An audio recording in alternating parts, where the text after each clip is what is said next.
Intinya saya panjatkan puji kepada Allah Subhanahu wa taala, salawat dan salam kepada junjungan kita Nabi Muhammad SAW. Dalam rangka kita mengucapkan syukur kepada Allah, ditunjang dengan silaturahmi, menambah saudara kepada Rasul. Perjalanan ini merupakan satu perjuangan di jalan Allah, jihad utama.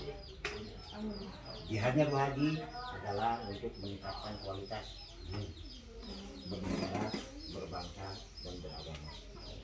Saya kenalkan khususan adalah Ibu Hajah Lina Mulyadi. Mereka adalah seorang mualaf yang tadi video pun sudah saya kirim. Dia asli dari Katolik, tapi masuk Islam. Dia seorang pebisnis yang sifatnya tingkat internasional, bukan nasional. Dia punya cita-cita masuk di jajaran politik, yaitu di PAN, untuk mencalonkan diri di DPR RI. Makanya tolong saya mohon dukungannya untuk tingkat DPR RI-nya. Nah, silakan Pak Yos nanti komunikasi. Pak Yos ini Pak Yos ini. Yaitu dikenalin dulu itu Pak Adi, itu dari Fakultas di belakang rumah saya. Tadi malam mendengarkan dia adalah milenial yang ahli IT. Dia bisa menciptakan aplikasi yang JNE pun bisa sambungkan. Alhamdulillah, langsung gercep jalan ya. Terus yang satunya itu Potong, itu adalah pedagang ikan. Tapi dia adalah tim sukses Mama yang bisa menundang waktu zaman Pak Umar Hadi pun dia sukses DPR RI. Ya. Terus Pak Iba itu ada pejuang angkatan 45. Iya. Veteran mah. Terus ini Pak Sarudin, ini orang kota. Diamnya di Penggung. Penggung mana? Penggung Cirebon, Pak. Penggung Cirebon. Penggung Selatan. Terus ke ini Pak Ade. Saya Ini adalah pengusaha beras dulu. Dan tebu. Jadi intinya saya kenalkan sekarang, termasuk ini Pak Yos adalah pengusaha besar dan dia bergerak di bidang desa di sektor dan memborong tadinya. Iya. Inilah orang-orang ini yang pernah mensukseskan Pak Umar waktu itu. Saya tarik sekarang dari PDIP ditarik ke. Ini baru di sini loh, Bu. Membirukan langit ya. Ini baru di sini. Ini belum lari ke yang lain. Iya. Karena padatnya jadwal Pak Adil. Terus untuk provinsi, Pak, saya kenalkan ini adalah Muhammad Adil, ini orangnya. Untuk tingkat provinsinya. Bapak di sini. Orang Walet. Bapak di sini. Aslinya dia Kalau walet mana, Pak? Saling juga di Istri. Istri saya orang Walet kan? Walet mana? Walet mana? Walet kota. Mohon Palimana. Di Ibu Destri kenal. Ibu Destri. Desa Palimana desa. Desa belakangnya desa Walet kota. Oh, daerah Pereng ya. Ya, Pereng. Dia sekarang Mangatin. bergerak di bidang ini. Cikulak nih. Ini. Apa namanya? Rongsok. Dia menguasai Indramayu ya. Cirebon kota. Itu untuk kabupaten saya absen. Saya tidak akan menyebutkan seseorang karena orangnya belum ada yang datang. Kecuali kota, saya calon di kota Berang. Itu diantaranya itu Pak Epi, itu kebetulan ada penampakan jadi berakhir nanti ke asal saya lakukan. Ini nanti Pak Yodinya Pak. Jadi sekalian saya Di kenalkan. kota ya. Jadi Ibu Lina nanti ke depannya, ini saya udah banyak panjang lebar, saya titip Adi, kalaupun membutuhkan tenaganya monggo dan dijadikan tim sukses di kota. Karena dia menguasai IT. Iya. Jadi saya bergerak kenapa sih? Kalau tidak. Jadi gini Pak, saya itu praktis IT Pak. Saya profesional, ya saya insinyur Maya. Saya ngomong, saya itu sedang bikin aplikasi seperti Facebook. Tujuan saya secara strategis ingin menguasai database orang. Mau dipakai politik, mau dipakai dagang, bebas ya. Nah, seiring dengan kemajuan politik sekarang, dibutuhkan sesuatu yang bisa mengengagement milenial. Milenial itu kan suka dengan sosmed. Nah, jadi kita bikin sosmed, bukan kita numpang di Instagram ataupun Facebook. Kita nggak bisa kontrol. Kita bisa ngapa-ngapain aja kalau kita punya sendiri, database server sendiri. Jadi milenial ini nanti pada bikin akun di sosmed kita itu sebagai kontrak politik. Mereka nggak butuh minta tolong sekarang, tapi kan kapan-kapan dia punya masalah. ngubungin caleg yang dulu saya pilih di mana nih, nggak ada instrumennya. Iya. Jadi kan ada sosmed. Iya. Oh ternyata lu bikin bulan apa, tahun apa, berarti ya Anda adalah audiens saya waktu itu. Karena politiknya di situ. Iya. Selebihnya nanti kalau misalkan lanjut pengen jadi lagi, ya database itu aja. Di tahun berikutnya tidak ada pemborosan, adanya penghematan, tinggal pakai data, gitu kan? Logisnya begitu Pak. Mangga Mak, lanjutkan. Jadi gitu Bu, kalau tadi malam waktu bicara bagi kupon, saya dengar Dani ngadoa, mudah-mudahan panjang umur, jangan jadi malam saya dengar, makanya saya begitu selesai kalau WA. Iya. Dia tanya mama ada di mana, ya saya nggak bisa jawab. Karena ini lagi kumpul ya. Iya. Oh iya. Ini maksudnya Karangwangi. Nah ini Pak Ibab itu nanti udah bisa kemarin. Iya. Tolong di Karanganyar, udah di sini. Berapa desa nih Pak? Tiga. Dan 4 desa dengan ini. Lalu ini mantan-mantan ini Pak, Ibu juga penguasa. Nah, jadi makanya saya ketemukan itu usahanya segi IT-nya ada, bisa itu secara manualnya pun ada. Saya pernah komentar waktu itu.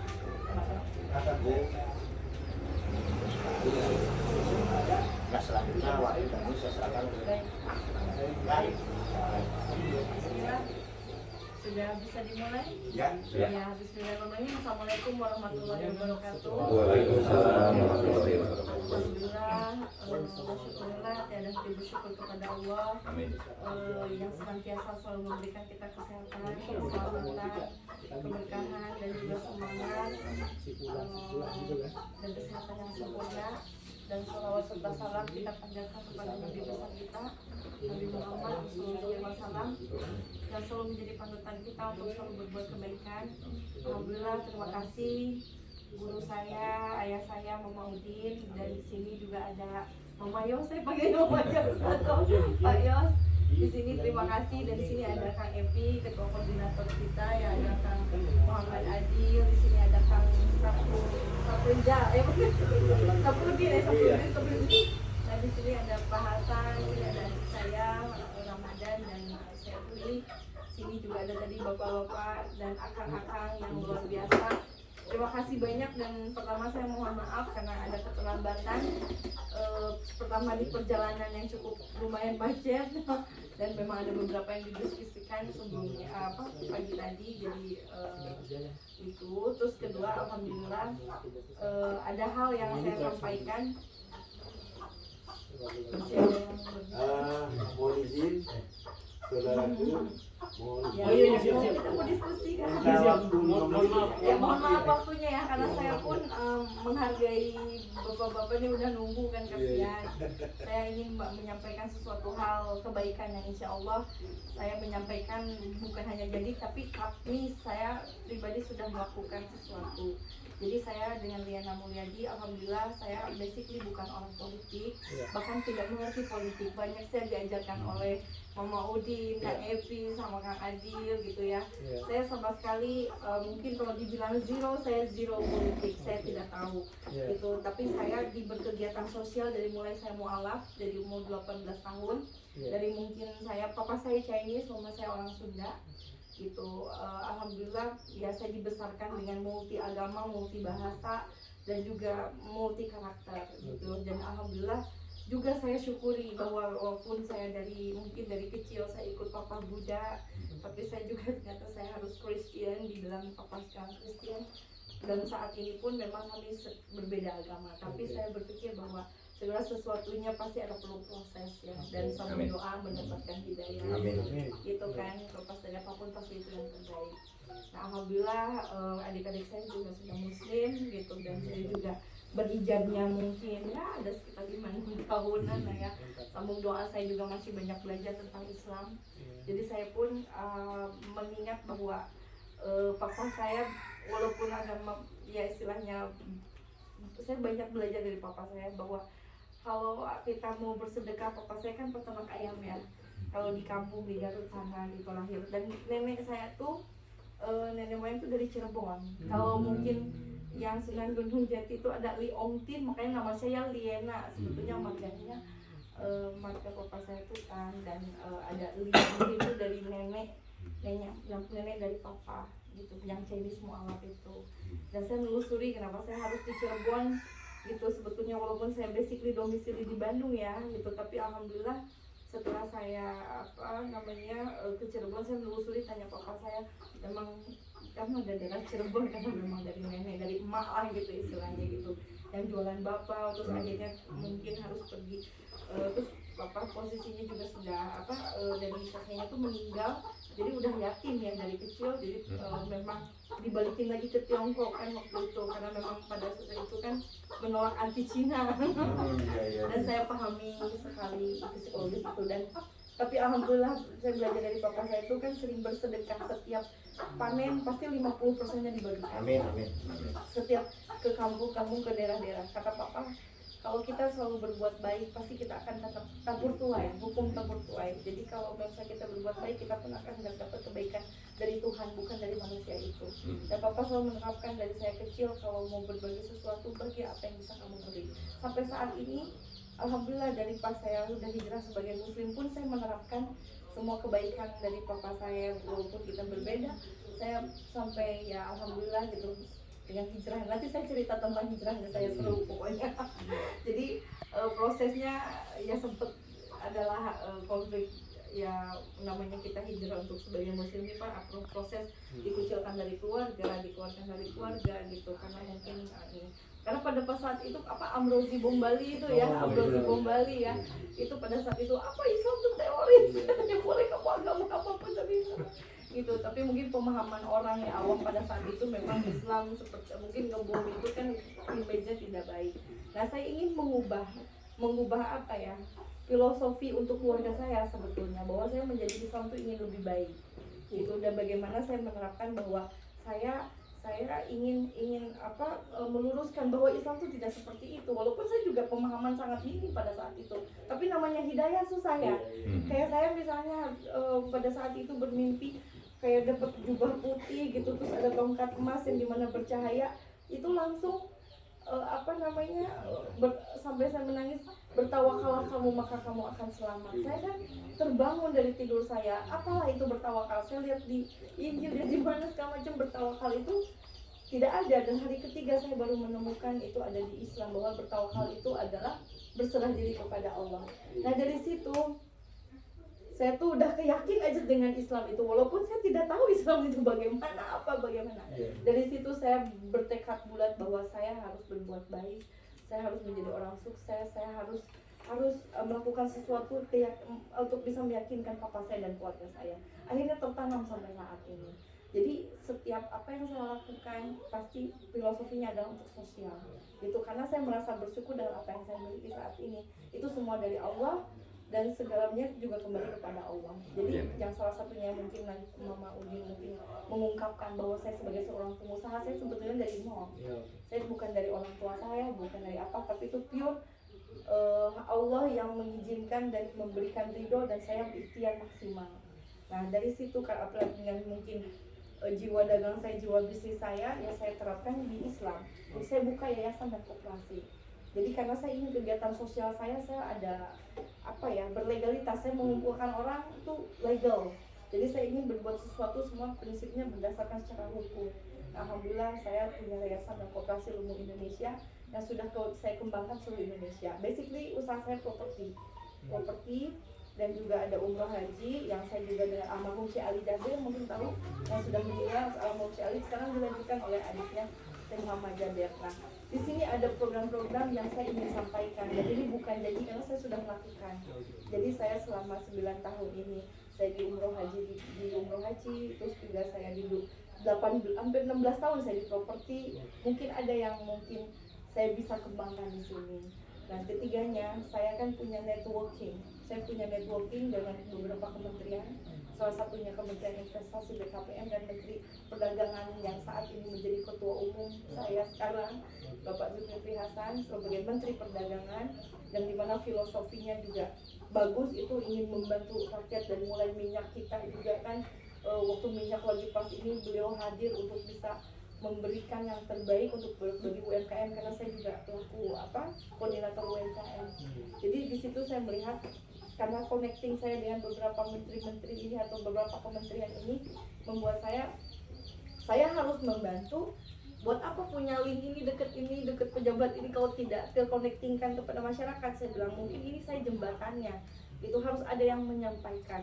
Di situ saya alhamdulillah berjalan sampai sekarang ya banyak yang sudah berkembang UMKM, dari mulai petani jahe merah, mulai dari saya packaging, nanti saya bawa ini oleh-oleh buat bapak-bapak ya. Nah itu ada jahe merah yang saya ekspor sampai ke Turki, karena saya ada kantor di Turki, di Istanbul, kalau yang udah pernah ke Turki. Jadi saya tuh membuka di seluruh negara juga, di 62 negara, bekerja sama dengan PPI Dunia, Perhimpunan Pelajar Indonesia di seluruh dunia. Jadi kalau bapak-bapak punya produk yang bisa bertahan 1 tahun aja, saya bisa ekspor gitu. Jadi kita sudah melakukan, bukan akan gitu, dan berikutnya adalah ya karena kebetulan saya ada connecting itu saat ini. Nah mungkin kegiatan sosial saya terdengar oleh PAN, mungkin bagaimana saya untuk bisa bergeraklah gitu lebih luas mungkin di DPR RI. Walaupun saya apa aja kerjaannya saya juga tidak tahu kan gitu, tapi ya udah pokoknya berkembang lebih banyak katanya, bahkan we support segala sesuatunya. Wah kalau memang kegiatan sosial saya didukung penuh, saya mau, saya bilang gitu. Akhirnya saya memutuskan iya. Nah, kenapa saya pilih PAN? Bukan saya mau kampanye, bukan saya mau membanggakan. Pada intinya saya tidak tahu, semuanya pasti ada kelebihan masing-masing ya. Tapi saya di sini melihat bahwa PAN itu tidak terlalu rasis kena sana, rasis ke sini gitu. Dan Partai Tengah yang saya juga orangnya nggak mau kepo gitu, orangnya saya senang yang tidak mau ribut-ribut gitu. Jadi tengah-tengah saja semuanya baik gitu. Walaupun bukan kesannya tidak punya prinsip, tapi memang saya melihat bahwa PAN ini udahlah gitu, istilahnya yang menjalani, walaupun kita tidak tahu presidennya siapa, yang penting kita siapa yang mewakili rakyat itu yang bisa berbuat baik, begitu aja. Jadi akhirnya saya pikiran positif, sedang ya udah bismillah, kalau memang ini program saya bisa saya terapkan di masyarakat di Kota Kabupaten Cirebon Indramayu yang kebetulan dapil saya, yang sudah saya lakukan juga seluruh Indonesia, bagi saya bismillah gitu. Kita sama-sama berjuang lah istilahnya untuk bisa lebih baik gitu. Nah selain program sosial saya yang mungkin nanti akan ada produk wilayah sini yang akan saya kembangkan. Kalau yang belum pembinaan, yang kadang-kadang kan mereka kesulitan terkait packaging. Kadang-kadang kan mungkin ada bahan baku di sini, bisa contoh keripik pisang atau apa, kalau jadi desain di packaging bagus itu akan kesulitan mereka untuk memasarkan. Nanti saya bisa ambil untuk dipasarkan secara nasional dan internasional gitu. Kita ada konsepnya dan kita ada chefnya yang mengkurasi gitu kan, oh ini terlalu asin, terlalu apa gitu, itu kita ada. Dan kita kerjasama dengan bupati, wali kota dan pejabat daerah. Jadi walaupun saya belum menjabat, saya sudah dekat dengan pejabat-pejabat karena kebetulan saya karena dekat dengan kementerian. Itu aja sih fasilitas yang sekarang saya bisa sampaikan yang sudah saya lakukan selama 5 tahun ini. Selama COVID loh ya, saya bergerak terus karena memang saya jiwanya udah ingin berterima kasih kepada Allah kan, apapun harus bergerak kan, bukan karena sesuatu, bukan karena saya mau jadi siapa gitu. Saya pun tidak terpikir saya menjadi dicalonkan di sini ya, ini memang karena Allah kan, kita tidak tahu ya jalan Allah itu seperti apa gitu. Nah setelah itu saya ketemu juga dengan JNE, mungkin Pak Mamaudin sempat cerita. Jadi saya coba Bapak pikir deh, kalau Bapak mungkin ya pasti tahu JNE kan, yang suka diplang-plang. Pertama, kalau jadi JNE itu harus punya modal, ya kan? Harus minimum sewa kantor, persyaratannya itu ya. Harus pasti interior meja-meja aja mas sama komputer pasti itu berapa modalnya ya? Adalah 25 juta 50 ya. Belum harus deposit uang, kalau harus itu kan benar kan, akan tahu lah, akan milenial mah tahu. Bayangkan kalau jadi agen JNE itu sekitar harus ada uang minimnya 200 juta atau 150 juta, pastilah sekitar segitu. Nah saya bicara kan sesama mualaf juga, Pak Ferry itu ownernya. Saya bilang Pak Ferry kan sudah 33 tahun membangun bisnis JNE ekspedisi. Saya bilang iya gitu. Terus saya bilang kan kebaikannya Pak Ferry sama ini JNE itu kan sudah sudah sangat banyak gitu. Artinya kalau apa-apa selalu terdepan, masjid banyak yang dibangun oleh JNE. Terus kalau ada sesuatu hal apapun, JNE pasti selalu jadi sponsor sih. Misalnya ada bencana, ada apa gitu kan. Nah dari situ saya berpikir bahwa kalau misalnya memang ini menjadi, ini saya bilang kasihan dong masjid-masjid, saya bilang saya mau nolong masjid. Kalau masjid jadi agen boleh nggak? Ya boleh Bu Lina katanya. Saya ingin membantu masjid ini yang misalnya masjid yang belum jadi jangan mengandalkan campaign atau proposal. Gimana caranya Bu Lina? Boleh nggak tanpa modal? Saya bilang kayak gitu. Terus diskusi, boleh aja saya setuju katanya. Saya bilang gimana caranya? Modalnya apa? Cuma timbangan aja sama handphone. Pastilah marbot sama imam masjid ada kali ya, DKM salah satu yang pegang handphone. Oh gitu, akhirnya bikinlah aplikasi namanya Lumbung Kurir, karena saya Lumbung Indonesia kan. Ya udah ibu aja timnya yang buat katanya. Nah JNE itu punya 15.000 titik seluruh Indonesia, 50.000 karyawannya, jadi pemberdayaannya sudah banyak gitu. Dan saya program bersama Syekh Muhammad Jabir bersama JNE, itu program besar saya. Nanti saya akan ajak Syekh Muhammad Jabir untuk ke wilayah di Cirebon untuk bisa ada tabligh akbar. Di situ kita pasarkan umroh, siapa tahu dapat undian umroh gratis. Nah gitu, kita kan niatnya baik. Jadi kalau misalnya kita bisa membawa jamaah banyak kan, dari akumulasi kan dapat 21 misalnya, saya bisa berikan keluarga dong gitu, tanpa saya mau mengiming-imingi. Udah jelas gitu bahwa kita kan gitu, ada B2B bisnisnya gitu, ada hitungannya segala sesuatunya. Nah itu mungkin nanti siapa yang mau bergerak untuk masjid, atau siapa saja yang mau, misalnya yang biasanya ngirim nggak pernah dapat diskon, yang mungkin yang ngirim harus ke kota mana, ini JNE yang ngambil di tempat bapak ibu gitu. Di tempat bapak misalnya mau di masjid, titiknya mau di sini, bisa, ini jadi agen langsung, nanti daftar dengan saya gratis gitu. Ini program yang saya gak usah tunggu menjabat dulu lah, berbuat baik mas saya lakukan aja saat ini juga. Saya bisa kirim share linknya gitu. Jadi saya mau membawa oleh-oleh itu bukan hanya sekedar silaturahim, tapi silaturahim yang membawa rezeki gitu. Apalagi akan tuh jagung ini IT gitu, ayo masukkan daftar sekarang, ini daftarin bapak-bapak ini untuk jadi agen gitu. Siap. Ya. Ada pelatihannya ya Bu ya? Ya. Dan kelimanya aku banyak banget ya oleh-olehnya, nggak apa-apa lah, ini hadiah nunggu ya. Saya bawa ini tokoh luar biasa, ada Pak Hasan, dia aslinya NTT gitu. NTT punya 500 lebih mungkin ya sekarang ya binaan, dikasih modal 0 rupiah. Jadi UMKM modal 0%. Selama Covid bergerak terus. Apa itu, jualan cilok, jualan dimsum ya Pak Hasan. Nanti presentasi Pak Hasan. Nah ini nanti dari koperasi juga, dari Kang Saprudin. Itu anaknya di Jepang, kuliah di Jepang. Siapa warganya di sini yang memang memiliki kemampuan? Saya pun juga kan karena dari PPI Dunia, saya punya connecting bagaimana mendapatkan beasiswa gratis. Dan ini juga ada yang mau bekerja di Jepang, kita ada connectingnya. Nah anaknya beliau juga S1 di Jepang. Nah mungkin saya perkenalkan dulu, silakan mau Pak Hasan dulu.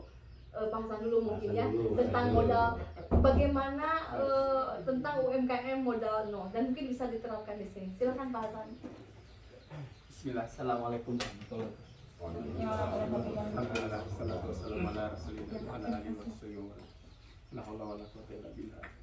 Bapak Ibu sekalian, saya kenalkan, saya Hasan Sarbini. Kebetulan saya memang betul kata Telina tadi, saya dari NTT, tapi aslinya saya ini putra Banten Pak. Putra Banten, kakek saya nakal dulu Pak. Belanda diam-diam diajak perang. Akhirnya dibuanglah ke NTT, diasingkan, dan kami tumbuhlah di sana. Jadi mengenai UMKM modal nol yang saya bangun adalah itu bentuk keprihatinan saya bahwa masa sebelum Covid ataupun setelah Covid itu pengangguran semakin bertambah. Terutama kita ibaratnya banyak berkecimpung dalam pemberdayaan janda dari 2009, janda mualaf duafa kita berdayakan. Nah, Dan kita saya komersial juga ya. Kita mencari wadah. Diberdayakan dalam Ya, kita cari wadah bagaimana caranya kita tidak perlu keluar uang kantong pribadi, tapi dia bisa sejahtera, dia bisa berdaya. Amin, amin. Nah, aja saya ketemulah polanya adalah dengan olahan-olahan ikan ini Pak. Jadi saya bangunlah unit usaha yang bisa mereka jual, mereka bergabung bersama kami. dengan jual siomay, pempek, dimsum, cilok, bakso tusuk, dan burger nasi plus soft drink yang kita bangun dalam satu outlet. Sekarang outlet motor ataupun outlet diam yang lagi kita push lebih sana outlet motor, terutama di tempatnya Pak Syaf sekarang di Indramayu. Jadi saya pas gak bahwa ini ada videonya sih. Jadi outlet motor yang ada karakter bagus ya, semua produk komplit, dan mereka cukup modal dia punya motor saja, nggak usah pakai modal dia sudah bisa jualan. Amin. Nanti itu disinergikan, misalnya saya juga kan tidak banyak duit Pak, jadi satu outlet itu kan butuh misalnya pembiayaan sekitar 5,5 juta. Amin. Nah, itu kita mainnya gandeng antara tetangga atau antar masjid dengan masyarakat. Misalnya tetangga si A punya duit nganggur, tetangganya satu nganggur, gak punya kerjaan. Oke, you tolong biayain dia, saya maintain orangnya, nanti dibagi hasil, saya yang atur nanti, yang pedagang dapat hasil, yang investasi pun dia dapat hasil, rata-rata 800 sampai 1 juta per bulan.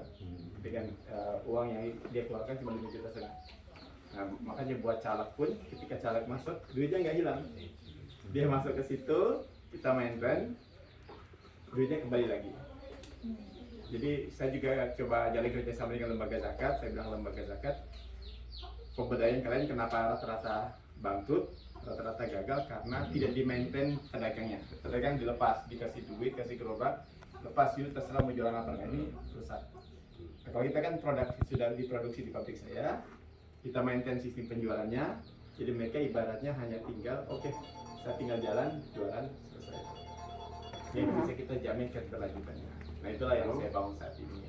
Maka tertarik juga Telinas ini, Masnya tadi IP-nya. Ini keren banget asli. Segera daftar jadi agen. Ini Biar keren dapat banget. uang, ya kan? Ini keren, platformnya dia banget keren. Saya pada skills keren. Jadi, Masya Allah. jadi bisa dipakai buat campaign maupun buat bisnis. Ini keren banget. Iya. Jadi Pak.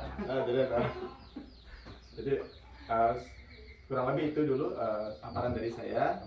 Insya Allah nanti ini saya lagi push dari Indramayu masuk ke mana Pak Syaf tadi di bawah Dan di Cidahu. Indramayu kita sudah ada 7 gerobak ya. Ada. Kita 7 gerobak, ya. Di lewat Terus nanti kita di Bogor juga di daerah Cirebon. Cirebon, Ya, Cirebon, ya. Ya. Biar kuningannya dekat. Iya. Tadi Cidahunya dekat. Iya. Di Tengah Jawa. Kita kerjasama dengan desa-desa karena desa tuh kadang-kadang punya dana, kemudian kita kelola dan mereka dapat uang 6 bulan langsung balik ya. Makanya ada bapak juga bilang pedagang ikan. Siapa tahu saya bisa kerjasama buat supply. Jadi dari kita untuk kita, jadi modal kemana-mana. Ada ikan ini abangan kan? Punya ikan abangan. Ikan lele, emas, gila. Oh Dilan, kalau Dilan masih masuk, masih lihat juga sih. Wah, udah langsung transaksi ini. Gercep, kan saya bawa koperasinya dong Nanti langsung. nanti selanjut dengan Pak Syaf ada kooperasinya, Langsung transaksi. ada lembaga Masya untuk Allah. pemberangkatan siswa ke Jepang. Jadi Ya. silakan Pak Syaf. Baik.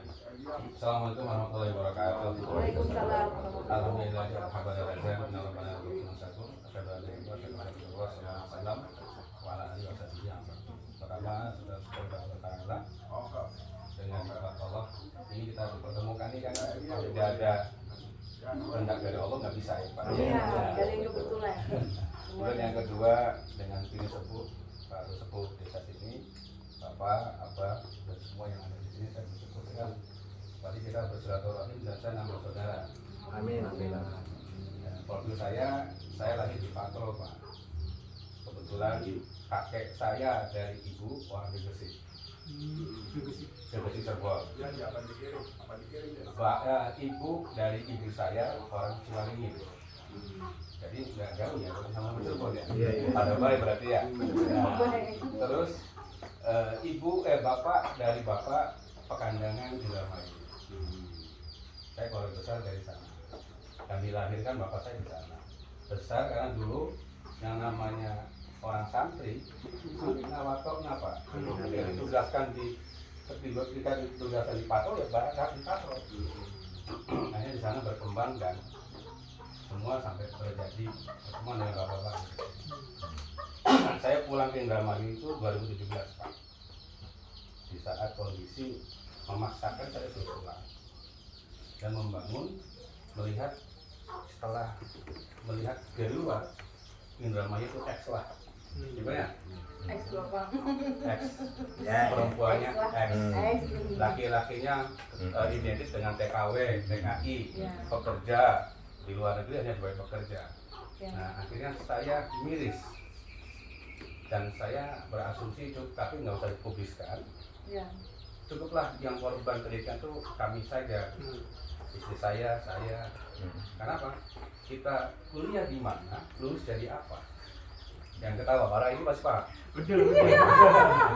Ya, maka saya memangkas produk ini ya, supaya kita mindsetnya dirubah. Ya. You jadi new man apa menjadi old man, jadi orang tua apa menjadi anak muda? Saya punya cucu pak, cucu saya udah Masih 2. muda tuh. Ya, cucu saya satu TK, SD kelas 1, yang satu 1 tahun. Tapi saya berjiwa muda karena saya harus new man, dan mindsetnya itu jangan seperti orang-orang tua. Nah sekarang yang dihadapi konsisten ini adalah berbicara semua dari mulai atas sampai bawah. Hei, Indonesia surplus demografi penduduk, surplus anak muda, mau kemana kan? Ini slogan doang. Capek penduduk kita ini. Dengan slogan itu capek pak. Maka saya sangat salut sekali dengan Bu Lina tadi. Beliau langsung aksesnya bisa sebagai ketua pelajar seluruh Indonesia yang ada di luar negeri dan lain-lain. Dan saya juga berterima kasih Bu. Ini yang saya harapkan. Karena membangun bangsa itu dari anak muda. Saya pernah membangun dari orang tua Pak. Maaf, bukan berarti yang tua salah. Ya. Karena kalau tidak ada orang bapak-bapak, tidak ada saya. Iya, betul. Kan begitu. Cuma kita sebagai anak muda juga pengen berintegrasi dengan orang tua. Supaya apa? Supaya titik temunya ketemu. Ya. Soekarno juga bisa merdeka itu kan merekrut anak muda, Ya. bukan orang tua yang nulis malah. Nah, gitu. Nah ini artinya pergerakan anak muda juga dan berjiwa muda harus dikembangkan. Nah sekarang tuh kan ada mainannya IT, ada mainan medsos, ada mainan apapun. Nah ini juga bisa menjadi sarana dan prasarana baik untuk peningkatan suara, lumbung suara. Sekarang orang nggak mengenal kok. Jangankan orang lain, maaf ya, Bu Lina dari Bandung datang. Kita orang di desa aja sudah saling mengenal, orang ketemu dulu saling pada megang HP masing-masing. Itu assalamualaikum, waalaikumsalam, udah duduk dah. Ini setengah jam, maksudnya setengah jam, 10 menit dia masih ngobrol nih. Gimana keluarga? Baru 15 menit. Sampai langsung. Maka perlu hadirnya orang IT. Karena ini eranya udah beda Pak. Eranya Bapak jadul boleh lah, kalau era-eranya sekarang udah anak muda. Nah, saya akhirnya dengan Profesor Mahfud, betul pembina saya, beliau apa kita olah, sudah lah Prof, kita bangun SDM di Indramayu dan Cirebon. Karena untuk ngurusin orang tua, karena saya udah bertani Pak, terjun di pertanian, saya pegang tanahnya, sedih Pak. Tanah ini sudah keracunan. Keracunan apa? Infeksi lebih banyak daripada. Akhirnya Prof ini kita harus olah tata ulang untuk mediasi untuk bertani. Alhamdulillah kita sudah ketemu dengan Profesor, beberapa lahan sudah bisa hidup subur kembali. Ada lah. Nah, kemudian kita juga sudah menyelamatkan beberapa padi. Apa tahu kualitas padi? Padi itu sekarang kan sudah apa ya? Kadang-kadang kita nanam tapi Jerman. Jejer orang keduman. Jadi nanamnya bisa, pas untuk panen jejer orang keduman. Enggak kebagian apa? Betul Pak, ini yang kebanyakan seperti itu. Ya, jadi mudah-mudahan dengan kita bersinergi, ayo apa yang kita lakukan, dan alhamdulillah kita sudah berangkatkan anak-anak kuliah ke luar negeri, yaitu 150 anak Cirebon yang Indramayu. Karena apa Pak? Karena anak-anak ini punya masa depan. Bapak punya masa tua, yang muda punya masa depan. Anggap kita usia di atas 50-an. Berarti kalau melihat dari Rasulullah usianya 60-an lewat kan. Nah, berarti kan ini masa depan anak masih 20 tahun nih perlu diperbaiki gitu. Kan nanti kita punya generasi Hasan Junior, Diana Junior kalau kan. Nah, makanya begitu saya tampilkan, apa iya Indramayu bisa kuliah di luar negeri? Bisa. Sekarang saya tanya, yang mencerahkan anak bangsa itu apa perlu orang kaya atau orang miskin? Semua sama, haknya sama. Cuma yang tidak membedakannya satu informasi, ya Pak. Kedua modal, kemudian ketiga link. Orang pinter, cerdas, nggak ada link juara, balik kuliah ke kampung, pinter nih, gak punya link, diem. Rata-rata kalau saya amati di struktur di Republik ini, lulus kuliah 1 tahun nganggur tuh, 2 tahun akhirnya kerja apa aja tuh, ya, termasuk jadi leasing lah, mau dia mau jadi apa mau, yang tidak relevan.